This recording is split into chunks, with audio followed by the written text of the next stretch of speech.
there's some things that are going on in America that trouble me. But I think we're living in a time where younger generations don't see the markers that are about to occur and that have occurred that are going to cause disruption to everything we know in life.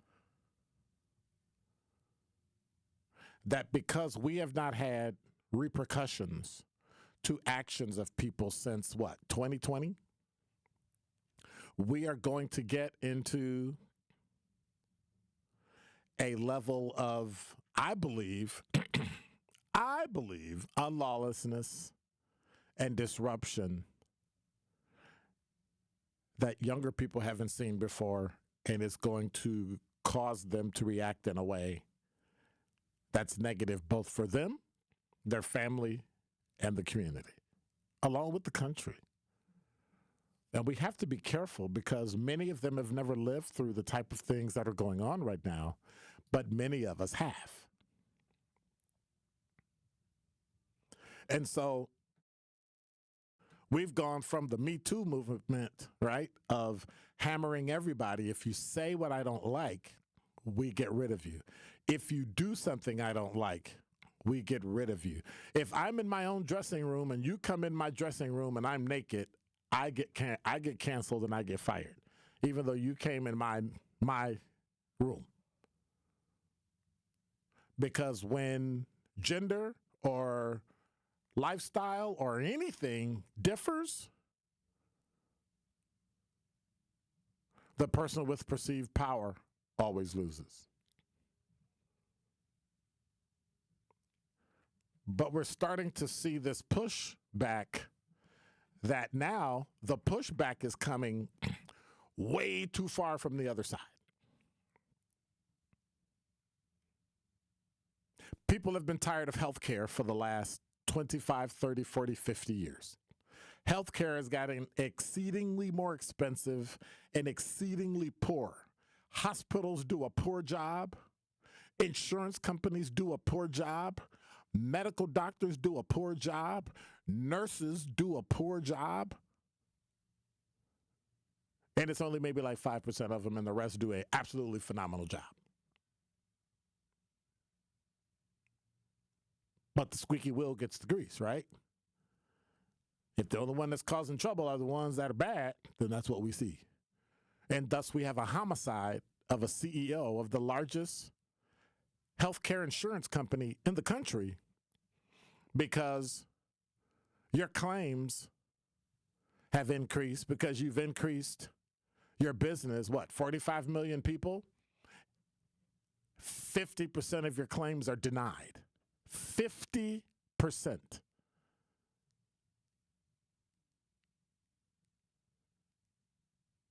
It was either that or it was 50% this year more than last year. Does it really matter? The majority, a good number of your claims were denied from people who paid into the system and made you money. What's the outcome? A homicide. Look at education. We have places out east where education is treated like your royalty if you can get a good education, right? Blue blood families. But yet, in places like Maryland, parents are now domestic terrorists if they stand up to the school board or stand up to bad teaching or stand up to people who want to teach your children something that you don't want them to be taught. Had a discussion with somebody the other day who tried to tell me that the school gets to tell me what my kids learn as it relates to books. Not in 4K. If you're in 4K, you learn what your parents want you to learn. School or no school. I'm still the parent. And a teacher or a school board or a principal should not be taking over for me in dictating what my child will read. Now, if you want to put it in a library, fine. Put it in a library, make it off limits to my children. This is the 4K, 5K, 6K, 6-year-old, right? That's where their books are. All the other books, no, my child does not need to learn about alternative lifestyles. They don't need to learn about same-sex marriages. They don't need to learn about heterosexual marriages. They need to what? Be kids. Learn their ABCs. Read Dr. Seuss. Read Charlie Brown. One thing my mother taught me about sex education. You know what she said? You're old enough to know when you're old enough to ask. And you won't ask until you notice something. But if I make you notice it sooner, you're going to ask sooner. And you're going to start seeking sooner. And that's dangerous. So what do? You leave it to the parent. Now, banning a book, it's a little extreme. It's their prerogative, but it's a little extreme in my case. So what do? We counter that. We call them domestic terrorists. Oh, wait a minute. Those are called parents. Nah, they're domestic terrorists. What about banking?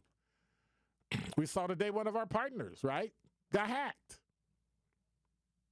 And now people are taking your money from overseas. What are we doing? Why would we trust somewhere to put our money in when we can't trust the fact that our money will be there when we want it? Not to mention they got so many fees. I read the story about the bank in Texas, Comerica, that's charging seniors and hanging up on seniors and charging fees and just taking their money. So now the fact that people don't trust banks. And if you're already getting hacked, right?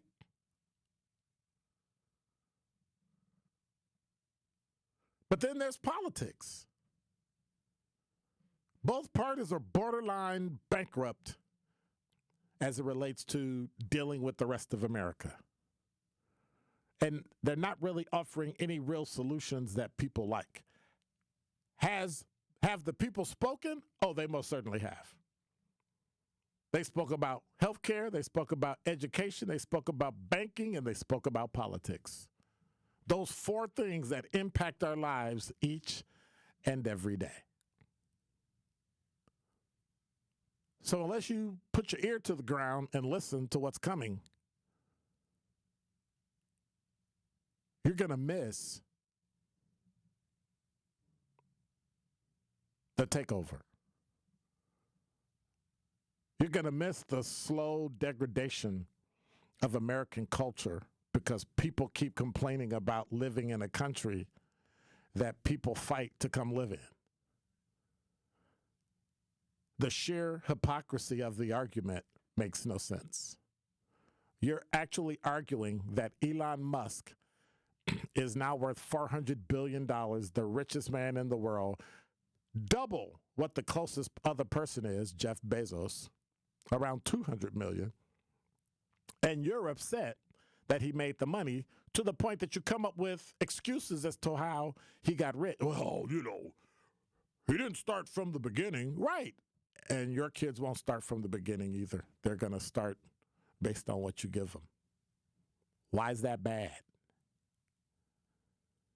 I know one thing. Some of the things that we're doing in this country are going to cause a ripple effect, and it's not going to affect my generation, and it's not going to affect Generation X. And to a large point, it won't hit older millennials. It's going to start smacking them younger millennials and Gen Z. And you keep turning a deaf ear to what people are trying to tell you. Just because you like it doesn't make it so. Just because you think it's important doesn't make it so. Let me put it like this. And you tell me what you think about it. 833-212-1017. Let me put it like this. If you're cooking food in your restaurant and nobody wants to eat the food, what do? Healthcare. If you're offering healthcare in your company and nobody wants to bother with healthcare because it's so difficult and they get nothing back and they get denied, what do? If your child is an MPS and you are You've had it. You are so frustrated because you're putting your child in the school, but no one wants to come to the school because they're not educating and they're not graduating and they're not learning anything. What do? If you put your money in a bank and the bank's not giving you any money back, which is what people did in the early 2000s through maybe 4 or 5 years ago, and they gave you zero back, 0.1% on a savings account, but now nobody wants to put their money in a bank, what do?